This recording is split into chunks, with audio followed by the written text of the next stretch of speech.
Maintenant, les usages, effectivement, ils vont se multiplier. Les données qu'on va obtenir vont se multiplier. Et ce qui est passionnant, et ce sur quoi il va falloir prendre garde aussi, c'est qu'on va avoir accès de plus en plus à des données de l'intimité. De l'intimité des machines, de l'intimité des choses, de l'intimité des moyens de production, mais aussi de l'intimité des personnes. Et donc, la caractéristique principale du RGPD qui est liée à l'identification des personnes va peu à peu se brouiller. Là, on identifie assez facilement quand on a un nom, un prénom, une date de naissance, un lieu de naissance. C'est souvent les 4 caractéristiques principales. Maintenant, avec l'IA et avec l'Internet des objets, si on prend un véhicule connecté, on est capable d'identifier un conducteur par rapport à son comportement de conduite. C'est-à-dire les moments où on passe les vitesses, la façon dont on freine, la manière dont on a de tourner plus ou moins brusquement le volant. Ça va être très loin, mais est-ce qu'on peut le protéger Alors, il va falloir trouver les moyens de le protéger. Il y a énormément de sujets et de discussions sur comment on va se doter d'une éthique. Ça dépasse même maintenant la question du respect des données, parce que ça, on en a le cadre.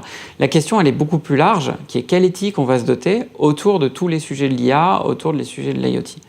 Et ce qu'on voit, c'est que tout est en train de se brouiller. Il y a un sujet qui est très en vogue actuellement, qui est celui des chatbots. Les chatbots, on a des plateformes qui permettent de les accueillir, que sont les plateformes bien souvent des réseaux sociaux. Facebook Messenger, WhatsApp, Snapchat sont les plus populaires. Quand la RATP, quand Pôle emploi vient mettre en place un chatbot qui va parler directement dans l'intimité des personnes, ils veulent le mettre en place sur Facebook Messenger. Et d'un seul coup, par ce nouveau canal, RATP ne discute plus seulement avec ses clients par son site web, dans un cadre qui est très restreint, mais discute avec un médium qui est celui qui est offert par Facebook.